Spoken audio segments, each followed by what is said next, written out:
About the big story on the front pages this morning. It's all about Labour. It's all about the Burnham debacle. I said initially when it happened that Andy Burnham's probably slightly relieved that he doesn't have to resign from being the Mayor of Manchester, a job that he claims to want to do for the good of the good people of Manchester. He doesn't have to risk losing a by-election, which could have happened, which would have meant he wouldn't either have been an MP or the Mayor. But he's obviously turned on Keir Starmer because he put out a statement, did he not, yesterday, bemoaning the way that they had actually released the news and bemoaning the fact that he's been blocked from what is effectively his democratic right.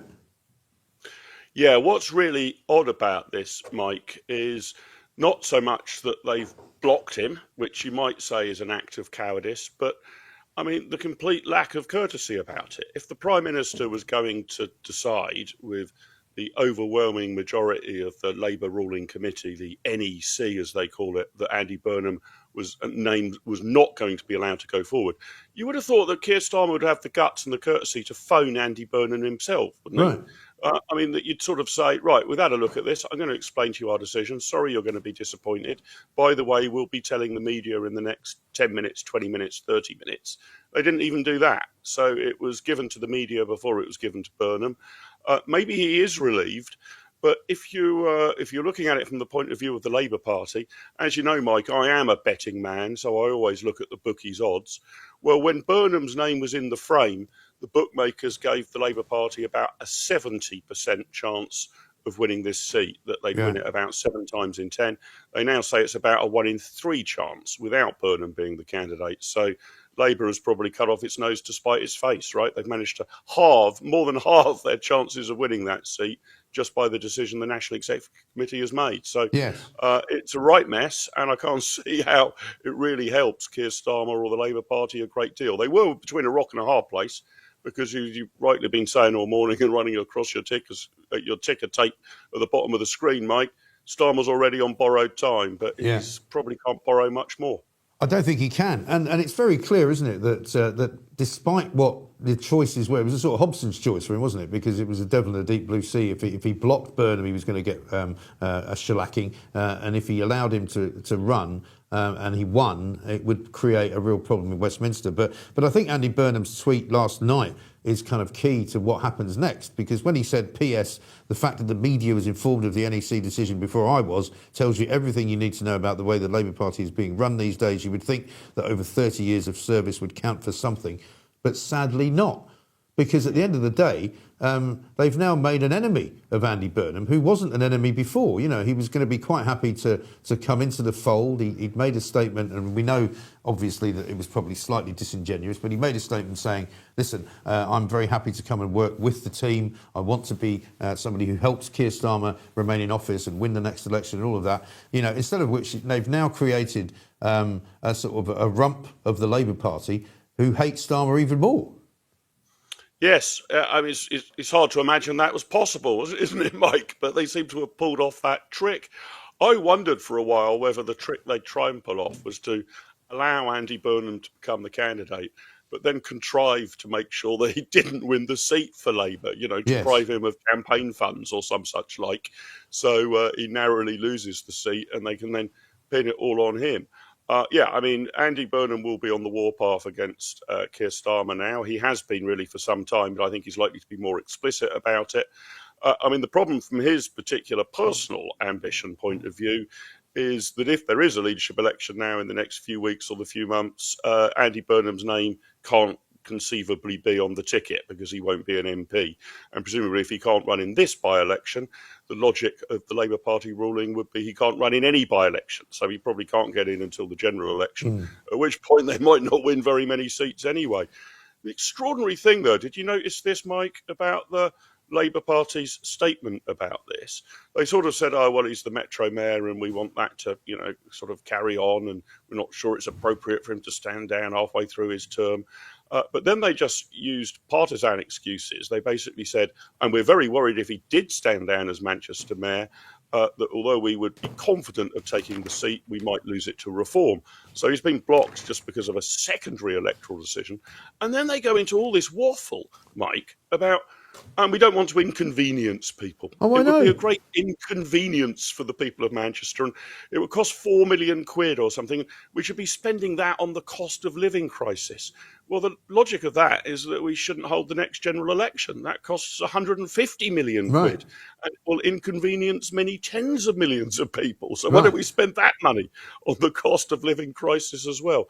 Absolutely extraordinary, implausible justification I for their know. decision. Well, maybe they're hoping that it might set a precedent, of course, so that they can actually say, having thought about not putting on the Manchester mayoral election because it's going to cost 4 million quid or whatever it is, maybe we shouldn't have any more elections at all. Certainly, might as well cancel. We've already cancelled, elections for 4.5 million people in May. Might as well just cancel them for everyone. And then, you Yeah. know what? In 2029, let's not bother having a general election either, because obviously people have voted us in, and we'll just continue to rule the country. I mean, you could imagine them actually saying that, because I've got a quote here from Steve Reed, who's now the Housing Secretary, about that inconvenience to 2 million voters. They don't seem to think that the inconvenience to 4.5 million voters who aren't going to be allowed to vote in May is an issue at all.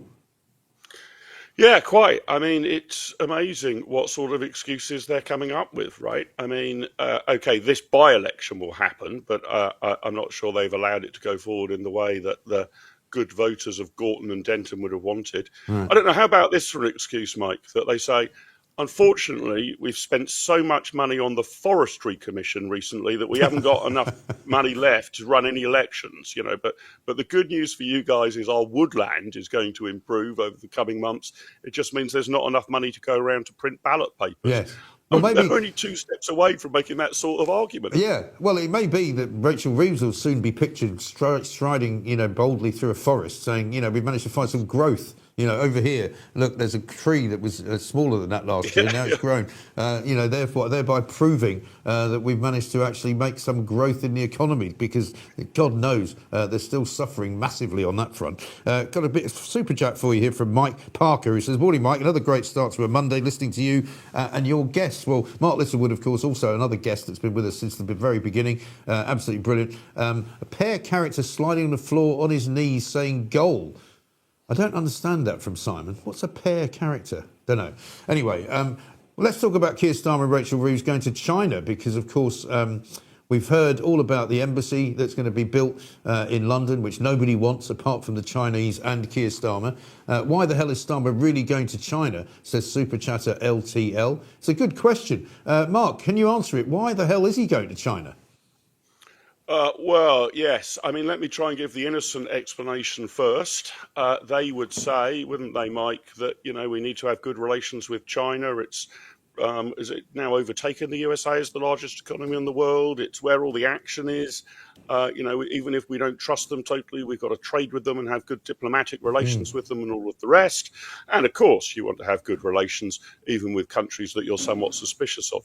But here's the real problem, right? If you look at decision after decision after decision, they are at best wholly naive about China's motives. I mean, you've mentioned the super embassy, Mike, but look at their total determination to pay money to give away the Chagos Islands to Mauritius. Yeah. That seems to be a very high top priority for them. Well, that would greatly increase China's influence in that region. You're right, you're not directly handing over the islands to Beijing, but you're handing them over to a Beijing sympathetic government. And then look at all of the hackles and concerns about the Greenland issue. So they want to move heaven and earth to scream about the sort of influence that Donald Trump might have over Greenland, and they might even be right on some of those concerns. But it's American influence really seems to trouble them, but Chinese influence not so much. And this super embassy, I mean, it's extraordinary. I think it's even MI5 have said that they can't be completely certain that it won't be used for nefarious purposes. There's sort of 100 underground rooms in a very, very sensitive area of the UK. And we know that Chinese infiltration in the UK is huge, at university level. I mean, it's a bit like the old Cold War of, who's really working for the other side. And rather than at least being sceptical about that, Reeves and Starmer seem to be fully embracing it. I mean, if this is their strategy for growth, what an unimaginative and potentially in the long term, incredibly risky one. Yes. We've got to deal with China, but you can't embrace them as if they're allies.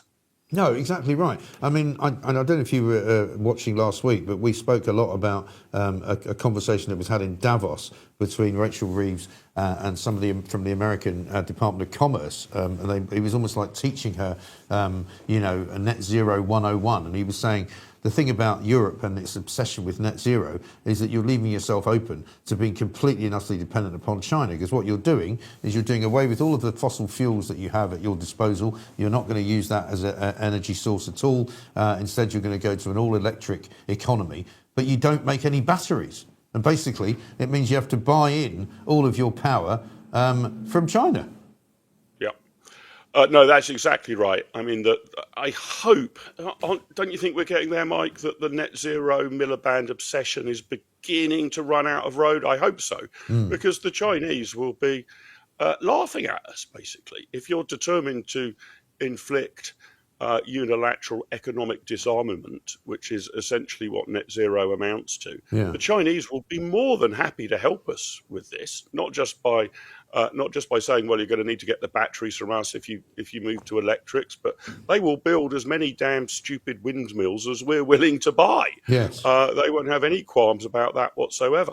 So, yeah, if we're engaged in an act of supreme national self-harm, and there's no doubt that the carbon net zero by 2050 target is exactly that, expect the Chinese Communist Party to be laughing out of both sides of their mouth whilst they take our money and help us on that mad journey. So Rachel Reeves was deservedly schooled. Look, the Americans have got this right again. They are going for traditional energy sources, and the benefit to them is colossal. In the United States of America, energy prices are about a quarter of what they are in the UK. Well, what a boost that is to the American economy. And how goddamn hard is it for a British business that's energy reliant to begin to compete with the Americans? Well, exactly right. And I mean, it's no wonder that our electricity is the most expensive in the world. Lord Viking says Starmer's going to China to buy wind turbines because he's full of hot air. Well, that could well be. A good one here is from Els Bells, who says the trouble with the Forestry Commission, Mike, is they can't see the wood for the trees. Very good. Also, the final ignominy, I suppose, Mark, for China and Britain would be if China ends up buying one of our Premier League football teams. It's about the only thing they haven't sort of bought their way into, isn't it?